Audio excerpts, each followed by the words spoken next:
So hindi ito pananakot. Ito ay pagdidiin lang ng kapangyarihan sa ilalim ng mga court order.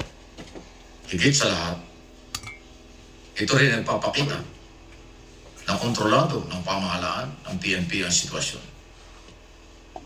Dahil alam nila, pansamantala lang ang init ng reaksyon ng mga pro-Duterte.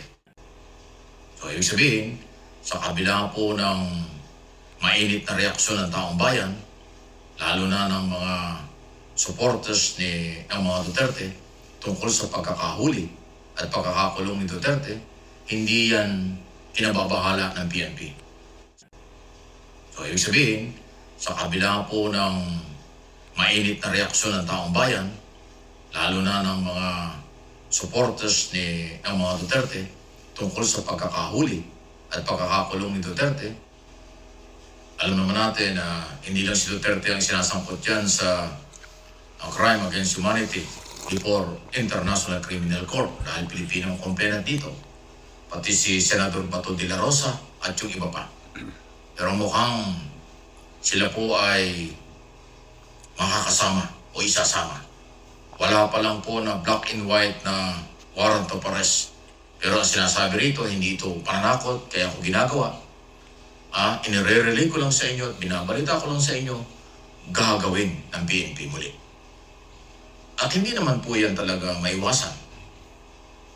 Dahil kung nagawa nila kay Duterte ang pag-aresto sa dating Pangulo, bakit naman hindi magagawa kay sa dating PNP chief at ngayon ay Senador Bato de la Rosa at iba pa? So hindi ito pananakot. Ito ay pagdidiin lang ng kapangyarihan sa ilalim ng mga court order. Higit sa lahat, ito rin ay papakita na kontrolado ng pamahalaan ng PNP ang sitwasyon. Pero ang sinasabi rito, hindi ito pananakot, kaya ako ginagawa. Inire-relay ko lang sa inyo at binabalita ko lang sa inyo, gagawin ng PNP muli. Dahil kung nagawa nila kay Duterte ang pag-aresto sa dating Pangulo, bakit naman hindi magagawa kay sa dating PNP chief at ngayon ay Senador Bato de la Rosa at iba pa? So hindi ito pananakot. Ito ay pagdidiin lang ng kapangyarihan sa ilalim ng mga court order. Higit sa lahat, ito rin ay papakita na kontrolado ng pamahalaan ng PNP ang sitwasyon. Okay?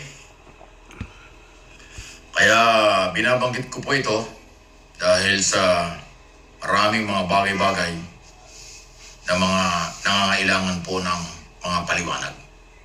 Ako naman at ang aking pong mga channel, Mike Abi Opinions at MFP TV, ay naghahatid lang ho tayo ng mga impormasyong dapat kapulutan ng aral.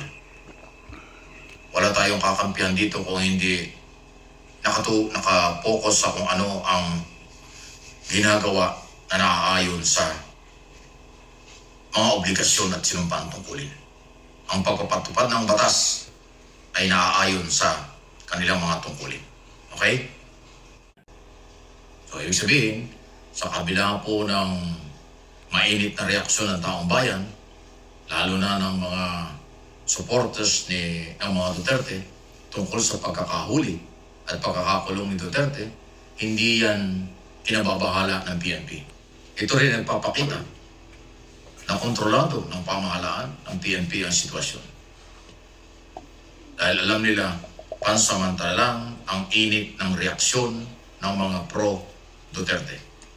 Pero hindi yan magiging sagabal para ipatupad ang mga batas tungkol po sa mga kinasuhan dahil sa di umano'y paglabag sa karapatang pantao. Sunod na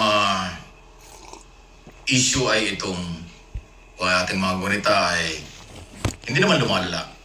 Umaaaring ganon, sa mga rally, protesta ng mga mamamayang nagulat sa nangyari ito.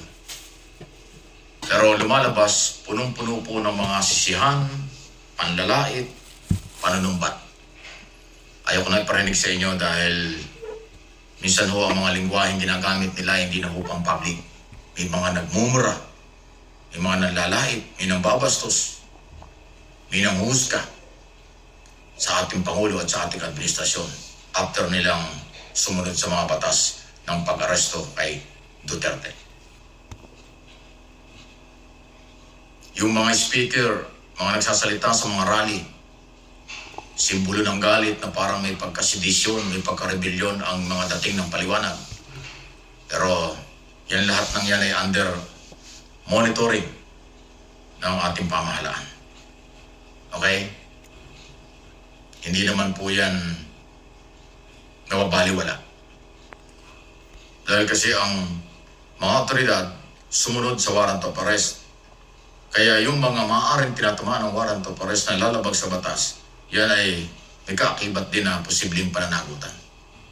Nandiyan ang mga cyber libel, nandiyan yung mga inciting to sedition na mga pwedeng panagutin kapag sumobra, dala ng galit. Kaya paalaala lang, huwag masyadong maging emosyon